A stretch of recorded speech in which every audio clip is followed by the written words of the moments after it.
Hey folks, Mark Newfield, Journey Strategic Wealth. In this week's video, the discussion is perhaps the most complex and least understood part of personal insurance, and the thing that maybe people need to be most aware of, because over your lifetime, it's probably the highest risk you're going to have to think about.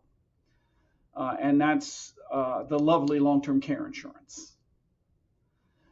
Here are the facts, and I'm going to have to read some things, which I don't normally do, but there's some data here that I think is useful to understand. About 7 out of 10 people, and this is from 2012, so it might be higher now, turning age 65 today will need some sort of care due to a functional disability that requires some paid or unpaid help. The average time need for care is about 3 years, and it's 3.7 years for women and 2.2 years for men. In my zip code, 23227, which is the north side of Richmond, Virginia, according to the AARP calculator, it's about $25 an hour for personal in-home assistance or a home health care aide. So, that's $600 a day if you need 24-hour care or help. $65 a day if you're going to an adult daycare center. So call that $2,100 a month. With assisted living being about $3,000 a month, keeping in mind you still have to add food, transport, you have your medical cost. And then a private nursing home, which still has the same issues as assisted living for the most part, is about $8,500 a month. So there's some significant cash flow planning that needs to be thought through and done. When it comes to asking the question about what about Medicare or Medicaid, Medicare has effectively no coverage whatsoever. There's a 100-day thing, but I mean, it's not tilted towards or planned to be used for long-term care. Now, Medicaid, your state plan, can cover long-term care, but typically it's not going to kick in until you spend down every asset you have except for your house and your furnishings and your wedding ring. And then the state decides where you go, quality of care, all that. This is a pretty interesting stat, and then I'll quit with the data. 72% of elder people at the greatest risk of needing care get that care from unpaid help, like your brother or your sister or your children or some friend, supplemented by about 8 hours of care of paid assistance. That's weekly. That's 55 hours of care. So it's a significant burden if you're thinking you're going to ask somebody to take care of you. And if you do that, I would advocate that, make a formal arrangement so that you know what's going to happen. But in any case, what this tells me is having a plan for what I would call living too long is really essential. And I would say, especially for those people with higher incomes and better educations, because the fact of the matter is you're likely to live longer. You have better health care. You tend to eat better. You tend to have better habits. There's a professor at the Kogod Professor of Geriatric Medicine who's done some work on this.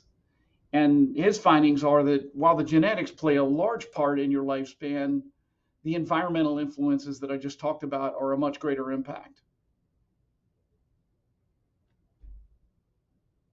And gender has a very significant role. Obviously, women tend to live longer, so they tend to need more care, as the data tells us. So what are the options? Well, you could always do nothing and see what happens. I mean, probabilistically, that's a bad move. But there is a probability you just die peacefully in your sleep without ever having care. I mean, my dad lived to age 100, and he didn't need any help until the last 6 months of his life, and that's because he had a fall. But I think that's a pretty significant outlier, and in the last 6 months, he actually needed a lot of help. You could segment or bucket a slug of your investments to cover the costs and self-insure. As you might have noted above, there's a wide range of cost. And depending on how long you need care and whether you maybe need memory care, which is the most expensive, that could be a very large sum. But you may have enough excess wealth to do that, and that's perfectly fine. I would just advocate that you model any solution you come up with or various options. You could have children or relatives or friends care for you. I mean, that's a significant burden if you've ever done it, or seen anybody that's done it, and that might work or it might not. You could plan to use a reverse mortgage. For some people with significant home equity, that's probably a really good answer. You can buy some form of insurance. There's, at this point, traditional long-term care insurance that is a policy that pays you an amount per day, for a period of time. Typically, they're limited to 3 to 5 years these days. There used to be something like 40 or 50 companies in issuing long-term care insurance. I think it's down to less than 8 now. So it hasn't been a good risk for the insurance company. You could use some form of permanent life insurance with long-term care provisions. Those are kind of the popular products now because if you never use it, you can potentially get your money back one way or another, or in a death benefit at death, or you could rely on Medicaid. Those are pretty much the options. The way I look at it is doing nothing has an uncontrolled risk exposure. The cost of needing care and the probability of it is probably fairly high. Again, you'll have Medicaid, but at what quality of care and how much can you control that? Not so much. Self-insuring is certainly possible, especially so if you have excess wealth and you don't mind reducing the value of your portfolio. If you want to bet on an average event, okay. The question is what happens if your event is above average and you consume all your resources, because then you're down to Medicaid again. And again, if you have significant home equity, a reverse mortgage might be fine. You do run the risk of running through that. We don't know what interest rates will be, so there's some risk there. My big piece of guidance here is you should have some plan, and I think you should model various scenarios so you can make an informed decision about how you want to be cared for. Now, when you're younger, does it matter as much?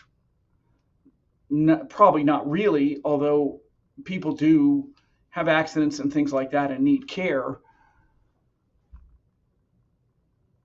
But more than anything, include it in your plan, give it some thought, think about what you want and how you want to be cared for. Think about what that cost might be. Think about whether you have the resources for it or whether you want to insure it. Because the reality is it's a high cost, high probability event, and those are exactly the things you want to insure or have some contingency plan for. I hope this is useful. By all means, let me know if there's something you want to hear, and all feedback is a gift.